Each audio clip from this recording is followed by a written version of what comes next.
Assalamualaikum warahmatullahi wabarakatuh.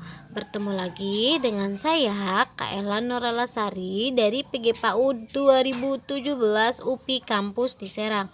Nah, untuk pertemuan kali ini kita akan membahas tentang cerebral palsy.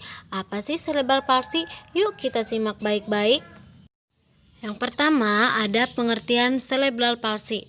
Cerebral palsy adalah kelainan gerakan, tonus otot, ataupun postur yang disebabkan oleh kerusakan yang terjadi pada otak yang belum matang dan berkembang paling sering sebelum kelahiran. Berikut penyebab cerebral palsy.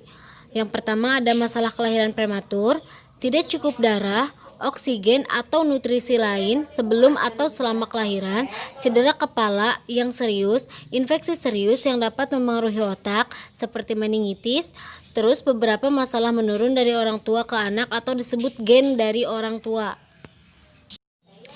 Ada banyak faktor resiko yang meningkatkan resiko cerebral palsy, seperti ibu mengalami cedera atau infeksi selama kehamilan dan tidak mendapatkan cukup oksigen di dalam kandungan secara atau infeksi pada masa awal kanak-kanak.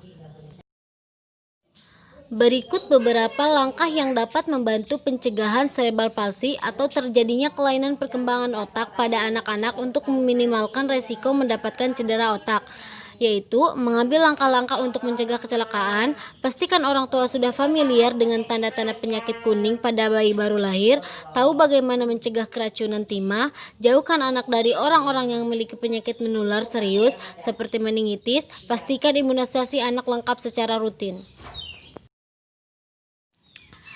Nah, untuk pengobatan cerebral palsy ini, sebenarnya cerebral palsy adalah kondisi yang tidak dapat disembuhkan, tetapi gejala dan cacat dapat dibantu dengan terapi fisik, terapi okupasi, konseling psikologi, dan operasi.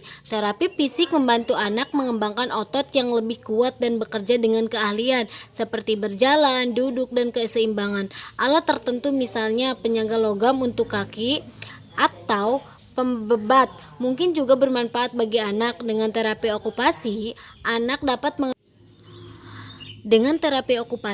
anak mengembangkan kemampuan motorik yang baik, misalnya untuk memakai baju, makan, dan menulis. Terapi bicara dan bahasa membantu anak dengan kemampuan berbicara. Anak dan keluarga dibantu dengan pendukung pendidikan khusus dan servis yang terkait. Nah, untuk kali ini saya akan praktekkan terapi fisik. Satu terapi yang dapat diterapkan dalam terapi cerebral palsy tipe CP1 ini, kita dapat memanfaatkan gerakan fisik motorik seperti posisi tidur ke duduk. Contohnya seperti gerakan seperti ini. Sayang. Satu, ke bawah lagi sayang. Satu kali lagi.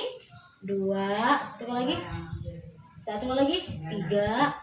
Nah, gerakan seperti ini dapat dilakukan berulang kali sampai otot-otot di sini terasa lebih enak. Dan juga fungsi dari gerakan terapi otot perut ini agar meningkatkan kekuatan otot-otot perut dan tulang belakang.